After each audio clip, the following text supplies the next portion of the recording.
viewers and learners, welcome to this session on corporate and office hazards, and we will deal with ergonomic and psychological hazards that are faced by the workers and the people in the offices. This forms a part of the course MEV 002 Environmental and Occupational Hazards.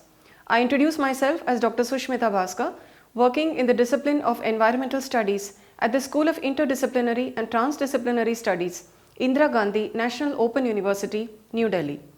So the people and all of us, like we all work in the corporate sector, we work in offices, so there can be hazards related to the, for example, the ergonomic, like the muscle pain, the back pain, the neck pain, even the hands and the wrist can be affected. And also psychological hazards due to stress are also faced by many of the people. So now let us see this in detail in this module. First, the learning objectives. After listening to and reading this module, you will be able to explain the various ergonomic and psychological hazards that are faced in the corporate sector and in the offices. Now, if you see this building, all the office constructions, whether it is modern or whether conventional, right now they all have the air conditioned systems. The ventilation sometimes may be proper, may not be all right. In some cases there is overcrowding in the offices. So there are too many people placed in one cabin or in one room, and the lighting may be insufficient, the space may be insufficient, and all this actually leads to certain kinds of hazards. There may be even indoor pollutants or airborne particulate matter that can irritate and give certain health hazards.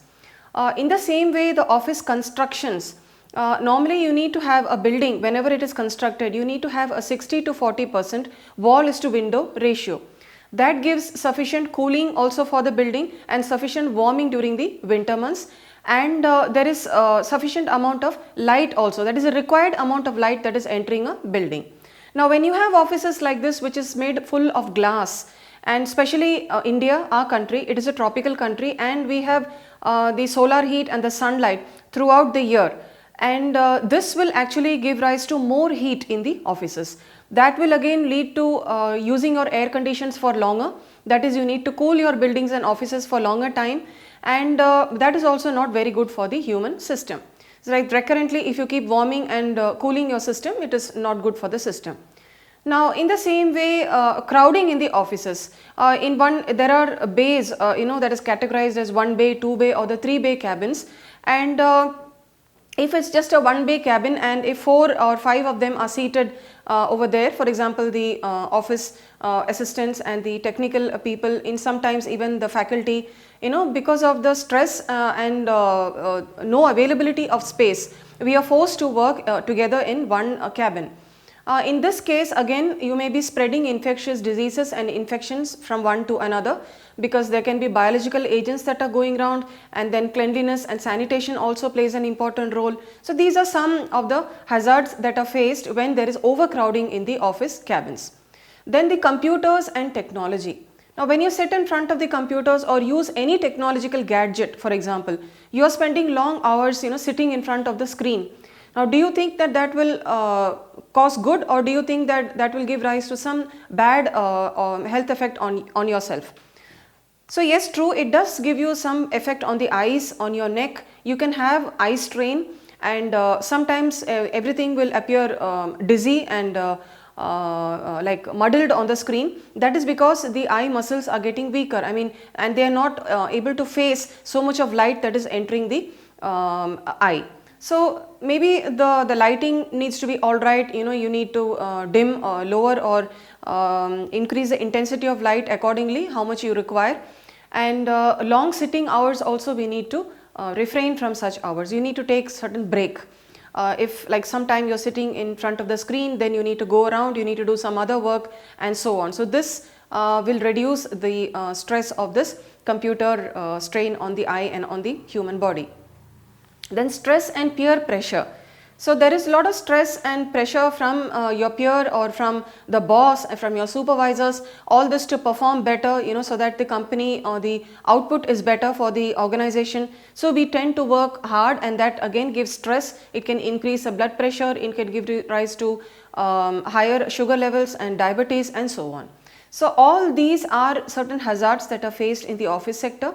and the effects may take a long time. It depends upon the number of hours that a person spends in the office hours, and that can in the long term the exposure can lead to certain types of diseases. Now let us now explain each and every point one by one. So hazards of working long hours in front of the computers. Now positioning of a computer and its related hardware, this can be very important and it can influence posture. For example, if your computer screen is high up and you look up, then again you are straining your neck muscles. In the same way, if it is low, then again you are trying to look down. So the monitor should be positioned directly in front of the user, and that should be at an arm's length away, because even when your arm is far away from the keyboard or from the mouse, and then again you will have certain problems with the wrist and with the hand. You can get frozen shoulders and so on. The same way, the eye level also should be correct with your computer screen as well as your eye level. All this will reduce the hazards when you are working for long hours in front of the system. Then again, eye strain.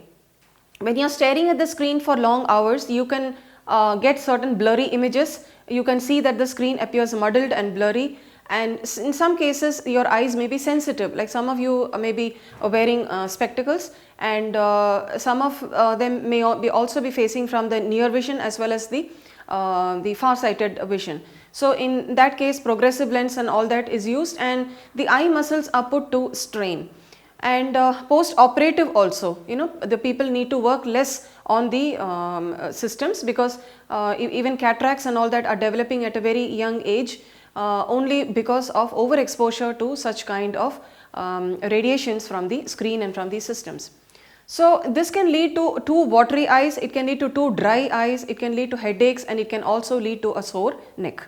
The next problem that is faced when you are looking at the computer or working on the systems includes hand pain. So you need to type out certain things on the screen so that you can make your work known, or you're typing your work. So typing is a repetitive action, and that is putting pressure on all your fingers, on the on your hands, on the wrist, everywhere. And suppose you are forcing yourself, it also depends on your on the keyboard, whether the keyboard is soft to touch, whether it is hard, because different companies have different keyboards, and according to your comfort, according to your fingers, you can use the type of keyboard that is convenient for you. But the long time and long periods of time, if you are going to use this, again it can lead to disabling pain, and repetitively if you are straining yourself, it can give rise to strain, injuries, sprain, and also the tissues surrounding the joints, they can become inflamed. Then stress fractures can also develop. These stress fractures are also known as hairline fractures, and they can be diagnosed only by an X-ray. So this is hand pain that is related to the long hours of spending on the system. Then wrist injuries. So the wrist is also, it's a very vulnerable part of the human body, and they are also caused due to repetitive typing, and the posture plays a very important role, like how you keep your hand on a mouse pad, and you can reduce it by giving a little bit of rest to your hands, doing some acupuncture techniques, or even pressing the pressure points in your hand. This will give some relief in between, like when you take a 10-minute break from the system. And also the wrist should be kept in a relaxed and natural position, and not keeping that in a stressed or in a strained position. So the basically all these ergonomic hazards happen only when the posture and when your hands or when your whole body is not treated comfortably the way they have to be. Then for the wrist alone, the gel wrist supports and also the foam wrist supports are available, and they can provide extra protection. And nowadays the mouse, the computer mouse pad, if you have seen, and that also near the wrist there is a kind of a gel pad where that rests, and then the mouse is kept at a lower place. So that way it gives you the reduced pressure on the wrist. Then mouse pads with gel are available, as I said now, and they should be used as much as possible. So these are ways where we can reduce the hazards from the wrist injuries in the office sector. Control measures for the same. So regular break will assist to relieve the muscle fatigue, for the eye strain, and we can also restore the level of concentration. Then a number of computer applications are available for installation, and that will provide the users certain reminders, and also we can also take certain rest breaks. So in this way we can help ourselves relieve from the stress. Now there is also an increased risk of developing muscle discomfort in the upper limbs when performing the prolonged keyboard operation in extended forearm position. So the entire arm actually can be put into stress, either the right or the left arm, whichever you use, and this discomfort can also arise from the contact stress against the edges of the work surface. So that is why even the office tables have to be ergonomically designed, and the height of the table also matters, and the height of a person also is important for the table height to be adjusted. So we in the markets, the adjustable table and also the adjustable chairs are available. All this can be designed, and you can design sustainably and work with comfort. That way that will put reduced pressure on the back or on the hand or on the wrist, and you can work comfortably. The same way, workstation and the chair with poor ergonomic design, and if you are seated for prolonged time, like if your job involves sitting for 4 hours, for 5 hours with in a stretch and working continuously, then you can again develop low back pain, you can have muscle pain in the lower limbs and so on. So these are all the health hazards that are faced by the people. Now severe consequences that can result in the carpal tunnel syndrome, we will see in the following slides what this means, tendonitis and also tenosynovitis. So these are all certain syndromes that occur only due to the wrong posture, and the ergonomic design should be in place. Office ergonomics, I already discussed about the chair. So this one involves that a comfortable workspace can help the worker feel their best. So proper office ergonomics involves the correct chair height, adequate equipment spacing, good desk posture, and this will help the body and the joints stay comfortable when at work. And the worker should also pay attention to the sitting work area and follow certain rules.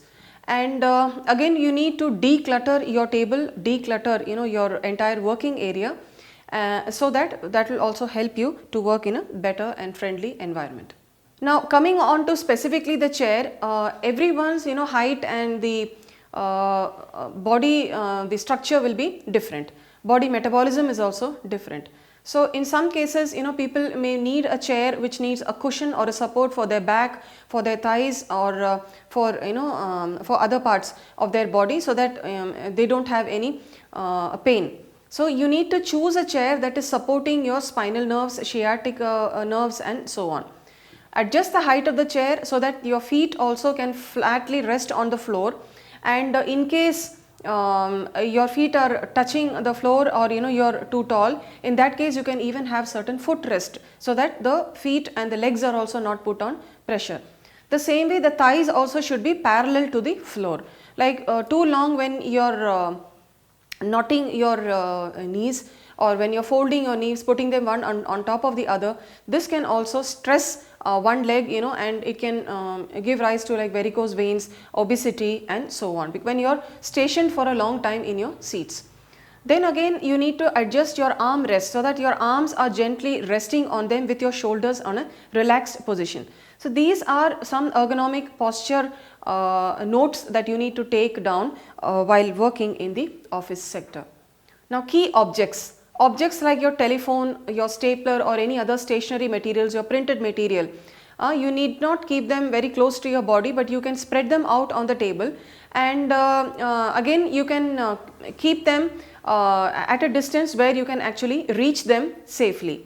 Then you need to stand up to reach anything that can't be comfortably reached. Like while sitting, some people tend to reach out for something, when if for example they may be having certain cabinets and cupboards placed behind or near them, and while sitting on the chair, you bend and take out some file, or you're on the telephone, you're speaking to someone on the telephone and you're bending, taking out a file. The same way, you try to reach out for something that is far away from where you are seated. That case, again you can get sudden sprains, slip disc and so on. So you need to stand up, get up comfortably, and then take the file and then sit down in the same position. Now telephone. Some people have a habit of talking for long on the telephone. In that case, one is a radiation is a problem and another is a hand also. When you're keeping like this for 40 minutes, for 30 minutes, your hand aches, your elbows can be affected. Again, the wrist and your the entire palm area can get swollen sometimes, and there is pain. So in that case, you can even connect your phone to speakers and keep the speakers on. You can also have certain audio devices or even the wire phone or the wireless buds that you get these days. You can have all that and then use the phone rather than keeping the phone and giving reduced pressure on your hand as well as on your ears. So these are some things that you can always follow in your office to reduce the hazards from these office hazards. Keyboard and the mouse. Now the mouse should be kept within an easy reach, not very far from you, so that your hands are in a distended position. In the same way, the keyboard also should be comfortably placed. While typing, you need to keep your wrist straight and your upper arm should be close to your body so that they are at rest. And then again, your hands is at least it should be below the level of your elbows. Then you need to use the keyboard shortcuts you can use if you know, so that the extended mouse use also can be reduced. Then the sensitivity of the mouse, this also can be adjusted so that even a light touch is enough for it to be operated, because sometimes for the mouse, if you see, there is just a left click and a right click and you just roll in between. So it is a finger that you are using to right or left click. So constantly, if one finger is put to use for too long, then you can have that the just one finger alone will be stressed, strained, and you can have certain health problems as you age. Maybe in the younger generation it may be less, but then as we age over the year of 40 and 45, then you will see that this joint and muscle pain start increasing due to various other reasons also. So you need to alternate the hand also. If you can, you operate the mouse both ways, or you can also use a laptop inbuilt mouse itself. All this can reduce certain problems regarding to the hazards from the keyboard and the mouse. Footrest. This was discussed earlier, that if your chair is too high or if you are too tall and the chair it is high or it cannot be adjustable, then in that case you need to have the footrest. It could be at an angle or it could be flat. It depends upon what comfort you need. Normally the footrest, the ones that you get at an angle are much better.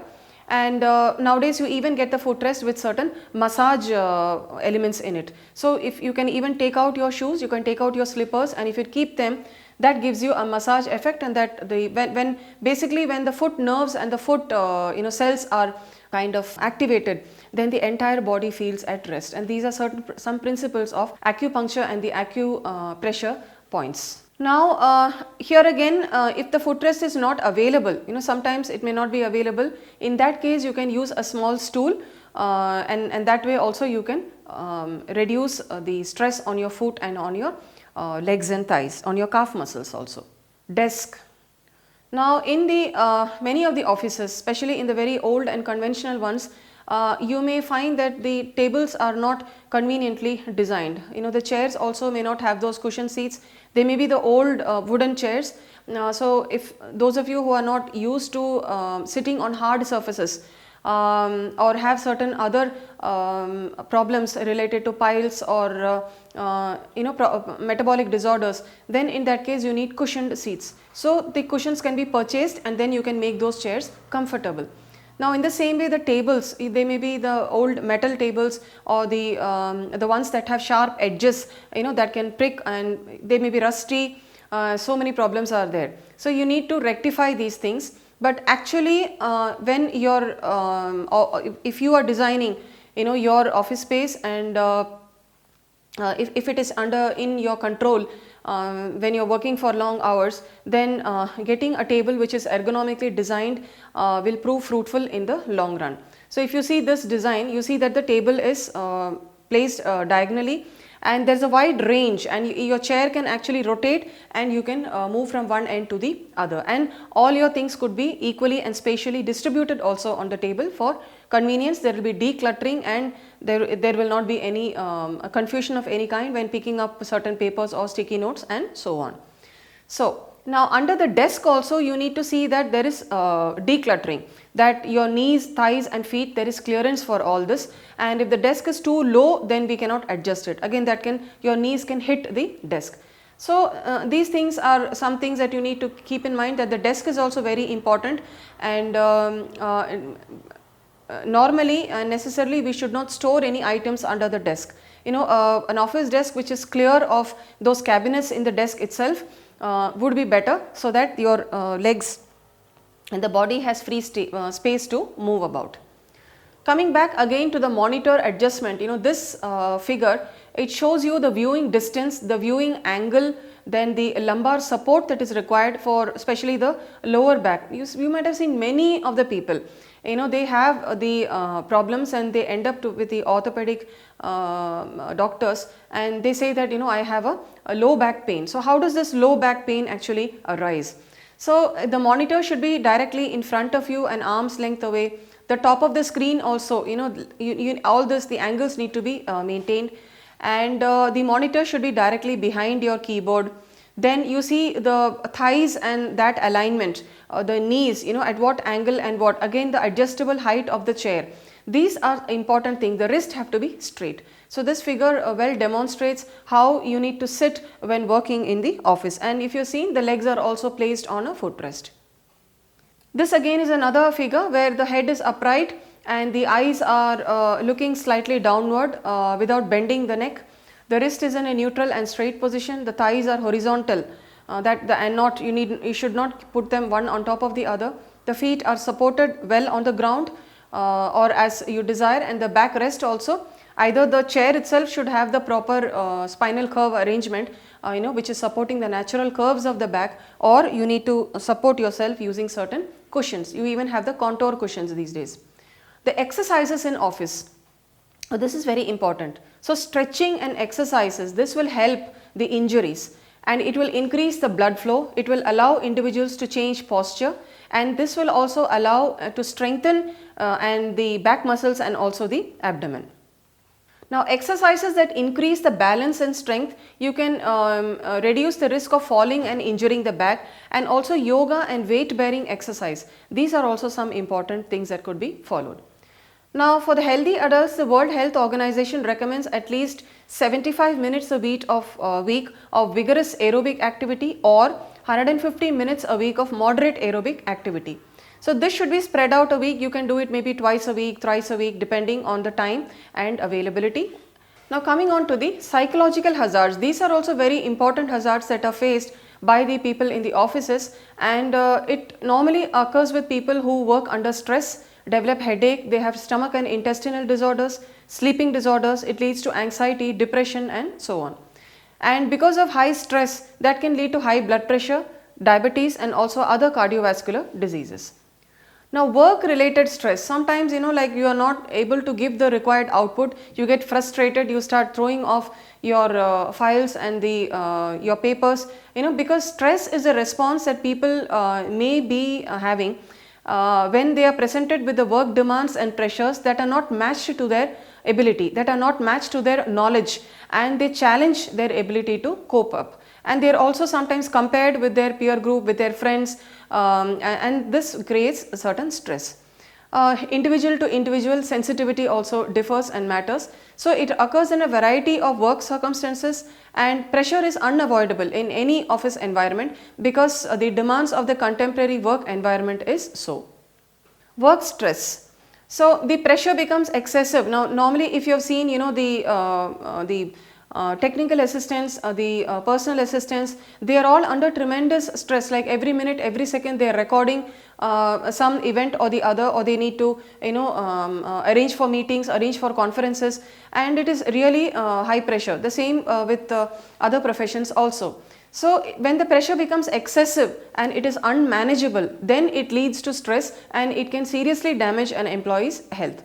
Now work related stress, you know, sometimes you have seen in the media reports that people have been working continuously for 24, 48 and 72 hours without taking a break. In that case, again, that can lead to a sudden cardiac failure or heart attacks. So work related stress can be caused by poor work organization, by poor work design, poor management, unsatisfactory working conditions and lack of support from the colleagues and the supervisors. Now, the stress related hazards at work, according to the WHO, the they can be actually, these hazards can be divided into the work content and work context. So this depends upon the job content and the workload, the work pace, like how fast or slow you are working. The working hours are important, long, unsociable, is it unpredictable, badly designed shift systems, and then participation and control, like lack of participation in decision making, lack of control over the work processes, and so on. So these are also certain hazards that can give rise to the stress. Now, certain other stress that people come under are the career development, the status, the pay, like job insecurity, then unclear and unfair performance evaluation, maybe being overskilled or underskilled for a job. Then in the organization also, like the roles that you are given, maybe you are too overqualified, you are less qualified, and interpersonal relationships, your PR skills. So all this can also lead to certain stress and psychological hazards. So you can also have certain poor relationships with your colleagues, you can have harassment and violence at the workplace.